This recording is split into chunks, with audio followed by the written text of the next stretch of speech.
Coming up this morning, we have an update on the investigations into the UI Greek life. And later, we sent a reporter to check out one of Iowa City's best holiday attractions.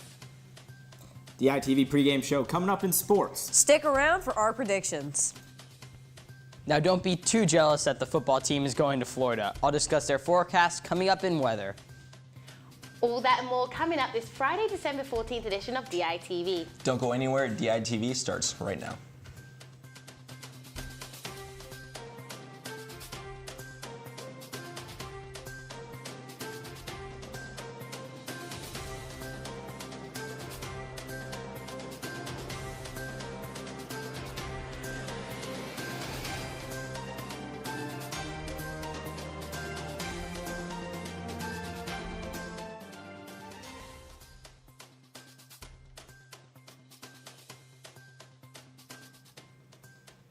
Good morning and thank you for tuning in. I'm Jahisha Thomas. And I'm John Chenoweth. In November, the University of Iowa suspended 11 fraternities that were under suspicion of violating university and international policy in regards to alcohol and hazing. Sigma Alpha expulsion was suspended. UI Vice President for Student Life, Melissa Shivers, held a press conference in the Iowa Memorial Union to announce what would happen to the other fraternities. The university, as I mentioned earlier, also removed Delta Chi, Sigma Nu, and Sigma Alpha Epsilon student organization registration status. And what this means is that the fraternities will not continue to operate as a recognized fraternity or a registered student organization at the University of Iowa. Some of the fraternity houses are on campus but privately owned. Shivers says it will be up for the owners if the students can still live in the houses. When asked about the timing of the announcement, Shivers had this to say. And we certainly regret the timing is at the end of finals week. However, what we also wanted to be very thoughtful about is the fact that if any of those national organizations decided that they wanted to have the students to move out of their fraternity houses, that those students would have an opportunity before leaving campus to go on winter break or wherever it is they may be going next to be able to identify other places to live for the spring term. For more information, go to thedailyiowan.com. Following the recent announcement that the Theodore Roosevelt Education Center would be closing, members of the 5th Ward Saints North are looking to find new homes for the programs for the centers provided. The 5th Ward Saints are a group based out of Houston who focus on helping at-risk kids stay on track at school. Currently, the group works with a small number of kids from 5 different elementary schools. These services were previously based out of the Education Center. 5th Ward Saints founders Carlos Honor insists that no matter what happens, they'll find a place to house the programs and continue to help the children. So yeah, Jahisha, I mean, really, I haven't really had that much to complain about the weather lately. All I'm really hoping for is at least some snow on Christmas. I don't know, what do you think? Yeah, that's definitely not too much of an ask. That would be great to see. I'm just thankful that there was no snow on my journey to the airport to pick up my wonderful parents who are here. So hopefully, if we toss it over to Dylan, he can give us a warm welcome. Thanks, John and Jahisha. You guys are completely right. The weather has treated us very well this last week in Iowa City for finals. However, the nice conditions here don't even compare to the weather in Tampa, Florida. On New Year's Day, the Hawkeyes play in their bowl game there, and my estimation for the weather looks to be around 70 degrees and sunny with the sun in full force right by the ocean. So it'll be a beautiful time escaping the cold weather here in Iowa to head down to the Sunshine State.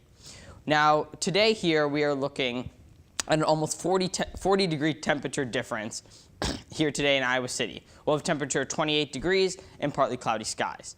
Now as we move into tonight's forecast, we have a temperature of 31 degrees and clear skies for our beautiful Friday nights. Now as we move into our extended 5-day forecast for our week on break, tomorrow we have sunny skies and a high in the high 40s, which is very hot for Iowa City at this time of year, and our lows in the mid-20s. Sunday, the sunshine continues as our highs in the mid-40s and our lows in the mid-20s.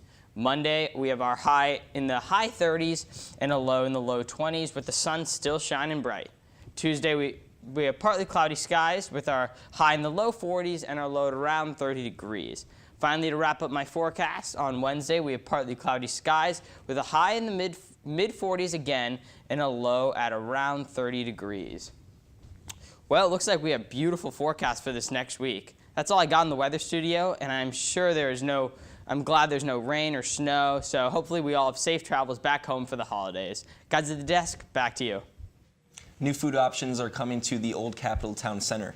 Chain locations Freddy's Frozen Custard and Steak Burgers and Panera Bread are both planning to open new locations on Clinton Street next semester. Freddy's scheduled to open in February in the space where the University of Iowa Office of Sustainability was located. This will be the first Freddy's location in Iowa City. Panera will be opening next door to Freddy's sometime in the spring, becoming the second location in Iowa City. Business will both offer access from the street and from within the Office of Sustainability, which has been relocated to the UI Communications Center. The Iowa City Downtown District has many things to offer year-round, but during the holiday season, there is one event that stands out from the rest. DITV News reporter Susanna Kloster has more on the story. Iowa City.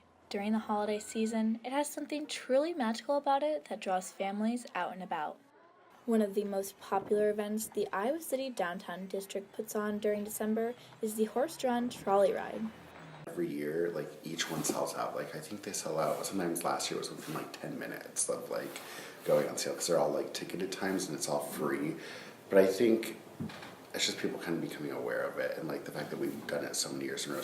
The trolley ride, which takes you through downtown Iowa City, is sponsored by Hills Bank. The owners of the horse and trolley ride, Morris and Linda Dolph from Waterloo, Iowa, require a special breed of horse to pull the trolley. Their mothers are perch-run horses, and Romeo and Juliet's mothers are black, and so perch-runs only come in two colors, grays and black.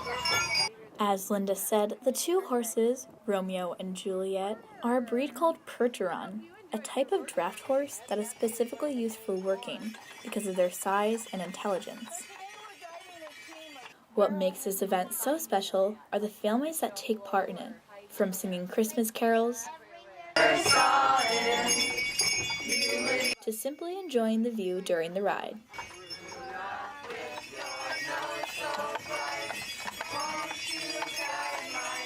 This event is a bonding moment and one children and parents will enjoy for years to come. Reporting from downtown Iowa City, I'm Susanna Kloster, DITV News. Wow, I hope that people are excited about Christmas as I am. That looked very exciting. But if they're not, then they can look excited for the football season. It's coming back a little bit. I heard that we do have a bowl game coming up. That's true, Jahisha. We do have a bowl game coming up. Iowa's going to take on Mississippi State in Tampa at the Outback Bowl on New Year's Day. Obviously, I don't know much about that, so let's just toss it over to sports and see what they've got to say about it.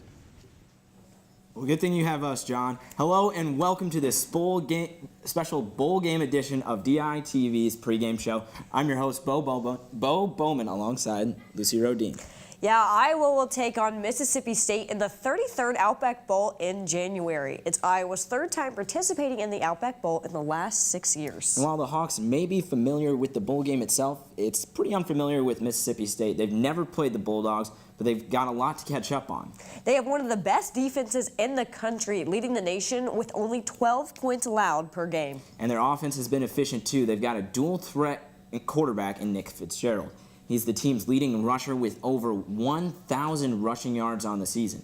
But he struggled a little bit in the passing game, only a 52% completion percentage and 1,600 yards, compared to Iowa's Nate Stanley, who has Fitzgerald beat by about 1,000 yards on the year. So definitely a run-first type of offense, which should work in Iowa's favor with that huge defensive front we have, and the linebackers been playing pretty well all this season too.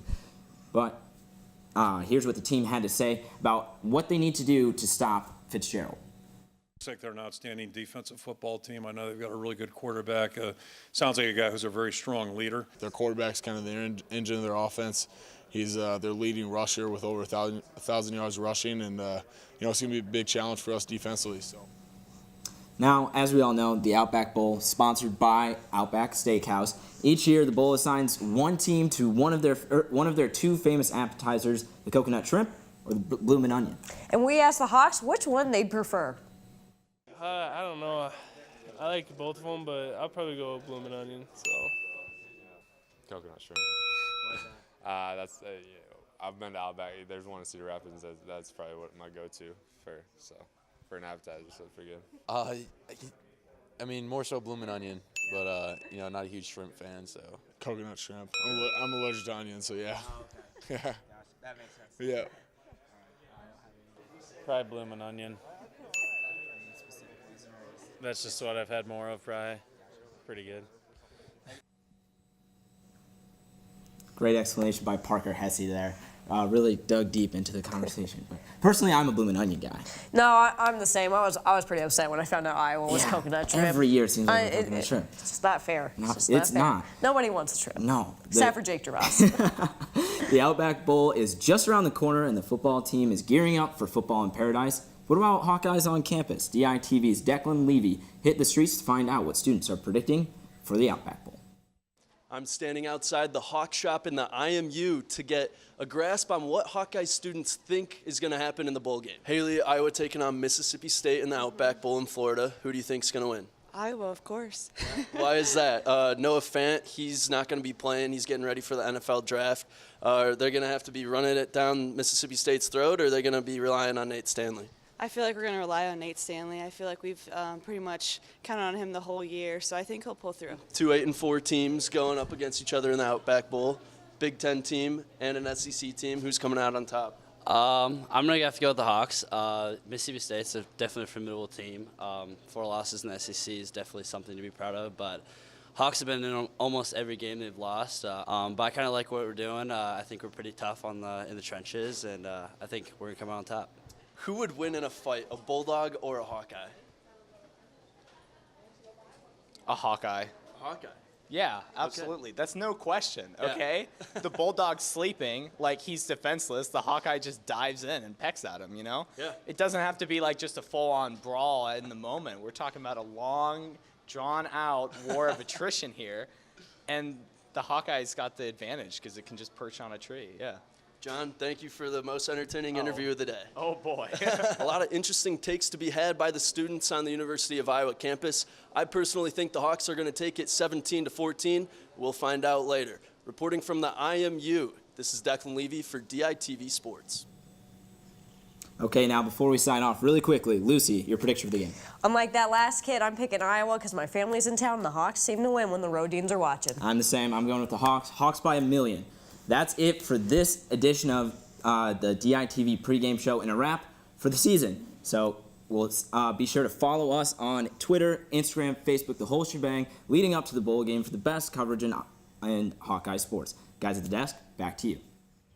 Hawkeyes by 1 million, I'd have to agree.